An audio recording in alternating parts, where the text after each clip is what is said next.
Bonsoir, chers téléspectateurs. Nous sommes ravis de vous accueillir sur Télénews Média TNM. Je me présente M. Fodé Karawali et mon collègue M. Sidiki Traoré. Aujourd'hui, nous recevons l'expert financier M. Aïnia Ibrahim Kamara, président du parti politique Le Mouvement Républicain et président du mouvement Faso Dambé. M. Kamara, quelle est la raison pour laquelle vous soutenez à la fois la transition et la formation d'un gouvernement d'union nationale? Soutenir la transition est un devoir pour nous les Maliens et pour tous les amis du Mali. Nous sommes tous embarqués dans un même bateau et il est impératif que ce bateau puisse nous mener à bon port, c'est-à-dire nous conduire jusqu'à de nouvelles élections générales qui vont nous permettre d'avoir un président élu démocratiquement au Mali. Ensuite, le gouvernement d'union nationale est une nécessité impérieuse, j'allais dire. Autant nous soutenons la transition, autant nous devons faire partie également des instances dirigeantes qui vont conduire cette transition pour la mener à bon port, comme je viens de le dire. Monsieur Kamara, suite à l'investiture du colonel Assimi Goïta et à la nomination du Premier ministre Dr Shogol Kokara Maïga, quel est votre avis pour mener à bien une transition dessus? Tout d'abord, je salue cette investiture. Je pense que cela nous permet de retourner dans une certaine légalité pour conduire les affaires courantes. Et ensuite, je salue la nomination de M. Maïga comme Premier ministre et je l'exhorte à ne pas commettre les mêmes erreurs que dans le passé. C'est pour ça que j'ai parlé tantôt de gouvernement d'union nationale, mais je vais parler aussi de cap prioritaire du gouvernement. Le gouvernement doit axer principalement ses efforts vers l'organisation des élections crédibles, transparentes, inclusive, libre, bien entendu, dans les délais impartis.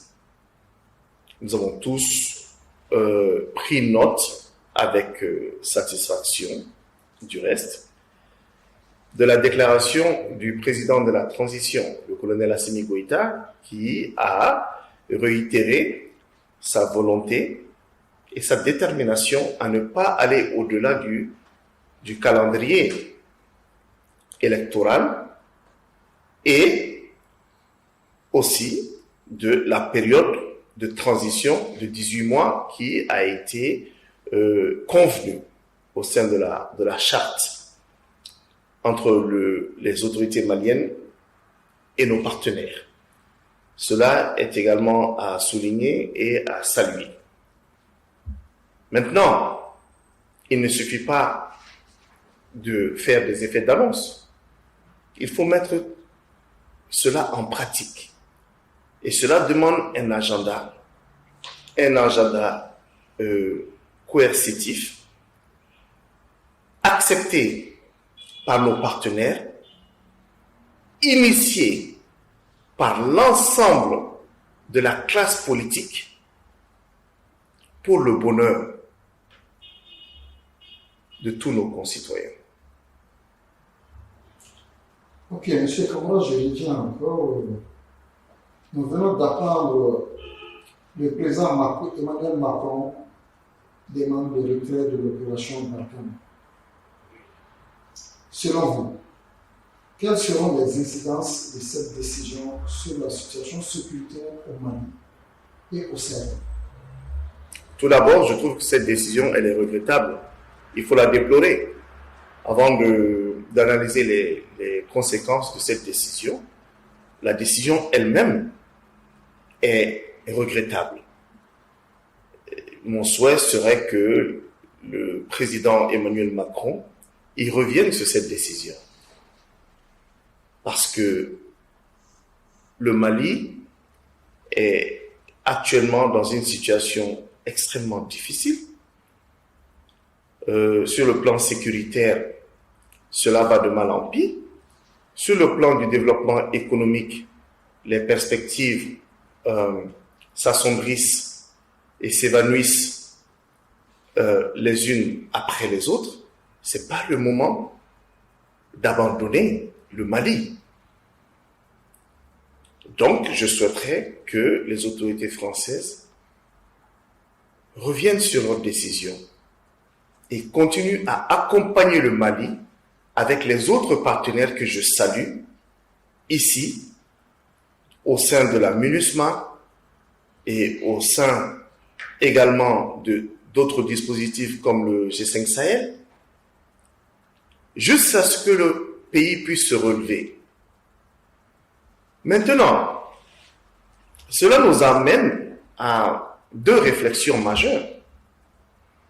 La première, c'est que même s'il faut saluer les efforts consentis par l'armée malienne et ses partenaires, d'ailleurs, j'en profite pour m'incliner pieusement devant la dépouille de tous ces soldats qui sont tombés pour que notre pays reste debout. Nous leur serons éternellement reconnaissants.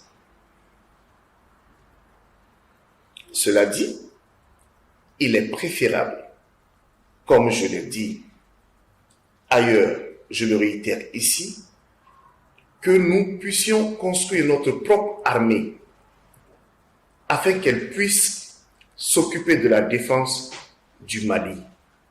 Vous conviendrez avec moi que les autres armées peuvent décider, quand elles le souhaitent, de retirer leur contingent de notre pays.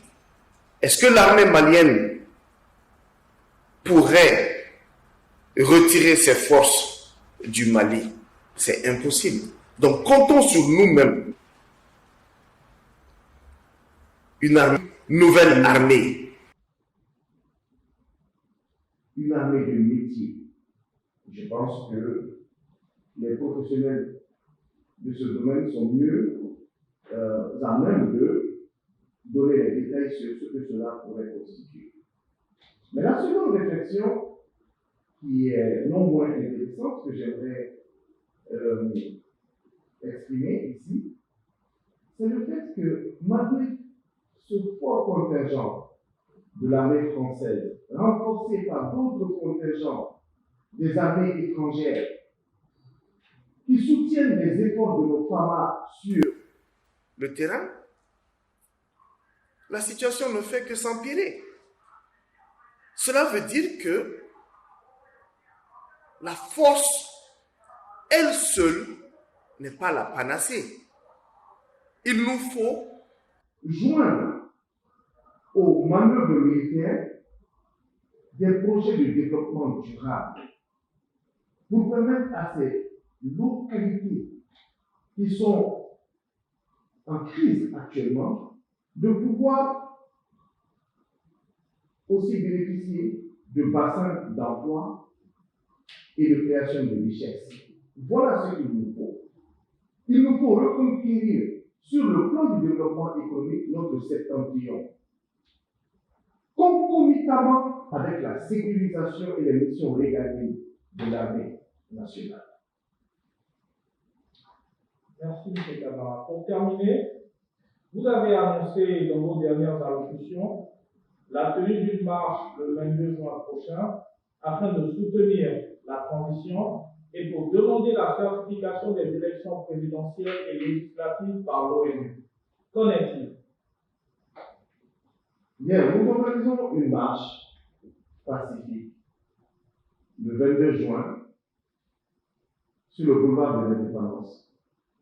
Et nous invitons tous les patriotes à se joindre aux militants et aux militants du mouvement républicain ainsi qu'à la plateforme Faso Dambé pour manifester notre soutien aux autorités de la transition.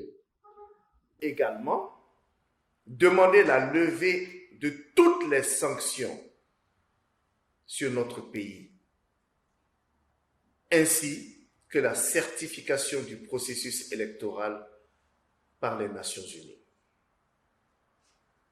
Je vous remercie.